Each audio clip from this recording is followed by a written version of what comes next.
తెలంగాణ సరిహద్దుల్లో ఇసుక అక్రమ రవాణా జోరుగా సాగుతోంది. ఆంధ్రప్రదేశ్ నుంచి రాత్రి వేళల్లో ఇసుకను లారీల్లో తెలంగాణకు తరలిస్తున్నారు. బార్డర్ చెక్ పోస్టుకు రాకుండా ప్రత్యామ్నాయ మార్గాల్లో రవాణా సాగుతోంది. గతంలో కంటే మూడింతలు ఇసుక అక్రమ తవ్వకాలు జరిగిన ఆనవాళ్లు కనిపిస్తున్నాయి. ఈ ఇసుక అక్రమ దందాకు కొందరు ప్రభుత్వ అధికార పార్టీ నాయకుల అండదండాలు ఉన్నాయనే విమర్శలు వస్తున్నాయి. ఇసుక అక్రమ రవాణాను, వారి ఆగడాలతో జరుగుతున్న ప్రమాదాలను నియంత్రించాల్సిన పోలీసు, రెవెన్యూ, మైనింగ్ అధికారులు పట్టించుకోవడం లేదు. నిత్యం అన్ని రహదారులపై పోలీసులు గస్తీ తిరుగుతుండడం, మరోవైపున రెవెన్యూ, మైనింగ్ అధికారుల తనిఖీలు నిర్వహిస్తున్నప్పటికీ ఈ అక్రమ ఇసుక దందా ఎలా కొనసాగుతుందనే ప్రశ్నలు ఉత్పన్నమవుతున్నాయి. ప్రభుత్వ చట్టాలను, ఆదేశాలను అమలు చేయాల్సిన అధికారులు కొందరు అక్రమార్కులతో చేతులు కలపడంతో ఇసుక మాఫియా ఆగడాలకు అడ్డు అదుపు లేకుండా పోయిందని విమర్శలు వస్తున్నాయి.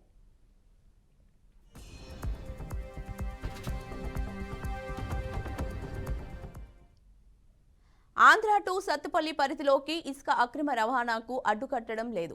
సత్తుపల్లి జేవీఆర్ ఉపరితల బొగ్గు గని నుంచి ఆంధ్రలోని విశాఖపట్నం, కాకినాడ తదితర ప్రాంతాలకు నిత్యం వందలాది బొగ్గు లారీలు వెళ్తుంటాయి. ఇటు నుంచి బొగ్గు లారీలతో వెళ్లిన లారీల్లో రాజమండ్రి తదితర ప్రాంతాల నుంచి ఇసుక లోడ్ చేసుకొని సత్తుపల్లిలో దిగుమతి చేసుకుంటున్నారు. ఆంధ్ర నుంచి తీసుకొచ్చే ఇసుకను సత్తుపల్లి చుట్టుపక్కల ప్రాంతాల్లో అక్రమంగా ఏర్పాటు చేసిన డంపింగ్ యార్డ్లో పోస్తున్నారు. ఇసుక కావాల్సిన వారికి డంపింగ్ నుంచి ఒక్కో లారీ ట్రిప్పు ఇసుకను 50,000 నుంచి 70,000 వరకు విక్రయిస్తూ సొమ్ము చేసుకుంటున్నారు. 6 నెలలుగా పలు అక్రమ ఇసుక రవాణా చేస్తున్న వారిని పట్టుకొని కేసులు నమోదు చేసినా వెనక్కి తగ్గడం లేదు. పగలు రాత్రి తేడా లేకుండా యథేచ్ఛగా ఇసుక రవాణా కొనసాగుతూనే ఉంది. ఇదంతా బహిరంగ రహస్యమే అంటున్నారు స్థానికులు.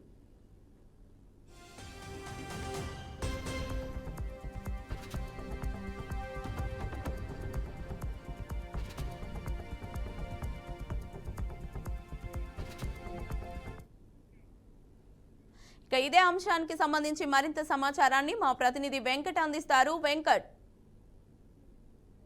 Thank you. ఉమ్మడి తూర్పుగోదావరి జిల్లాకు సంబంధించి ఇసుక ర్యాంపులు అక్రమార్కులు రెచ్చిపోతున్నారు.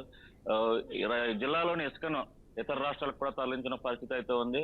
ప్రస్తుతం ఉమ్మడి తూర్పుగోదావరి జిల్లా వ్యాప్తంగా కేవలం ఎన్నుకోబడిన ప్రభుత్వ అధికారులు ఎన్నుకున్న కొన్ని ర్యాంపుల నుండి మాత్రమే స్టాక్ పాయింట్లకు ఇసుక పంపించే అనుమతులు ఉన్నాయి. అయితే ఈ నేపథ్యంలో ఈ స్టాక్ పాయింట్లకు తరలించే నేపథ్యంతో ఈ ఇసుకను అక్రమంగా ఇతర రాష్ట్రాలకు అయితే తరలిస్తున్నారని చెప్పవచ్చు. ముఖ్యంగా అంబేద్కర్ కోనసీమ జిల్లా, అదేవిధంగా తూర్పుగోదావరి జిల్లాలో ఇసుక ర్యాంపుల నుండి ఇసుక అక్రమంగా తరలిస్తారు. గోదావరి తీర ప్రాంతాల్లో ఎటువంటి అనుమతులు లేకుండా సిఆర్జెడ్ భూముల పరిధిలోని ఇసుకను తరలించుకుపోతున్నారు.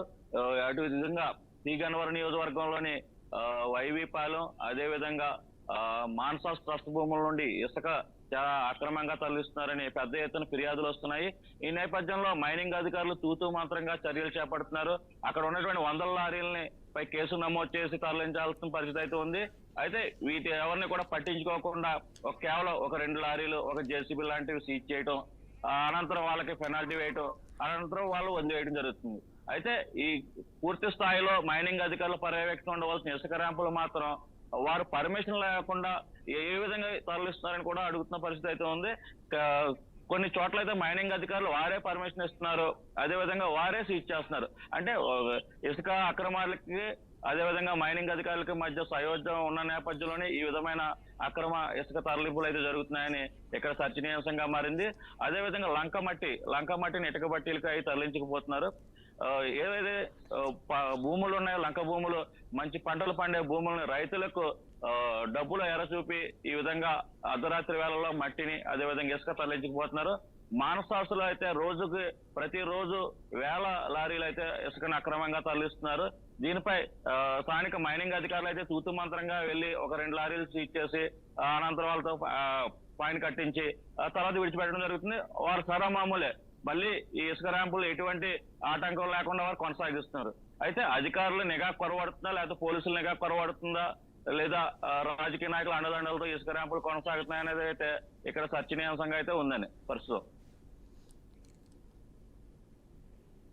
ఓకే, ఇసుక రవాణా కోసం ఏ మార్గాలు ఎక్కువ ఉపయోగిస్తున్నారంటారు? గోదావరి నదీ తీరంలో డ్రెడ్జింగ్ యంత్రాల ద్వారా, బోట్ల ద్వారా, మిషన్లు వాడి ఈ ఇసుకనైతే లారీలోకి తరలిస్తున్నారు.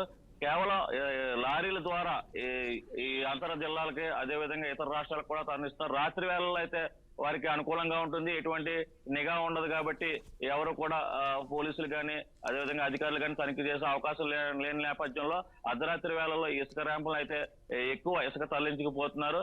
డ్రెడ్జింగ్ యంత్రాలు కేవలం మ్యాన్ పవర్ యూజ్ చేసి ఈ తవ్వాల్సిన ఇసుక ర్యాంపులను డ్రెడ్జింగ్ యంత్రాల ద్వారా పరిమితికి మించి ఇసుక తోడి ఈ అయితే అర్ధరాత్రి వేళల్లో ఈ తరలించుకుపోతున్న పరిస్థితి అయితే ఉంది. Okay right, thank you.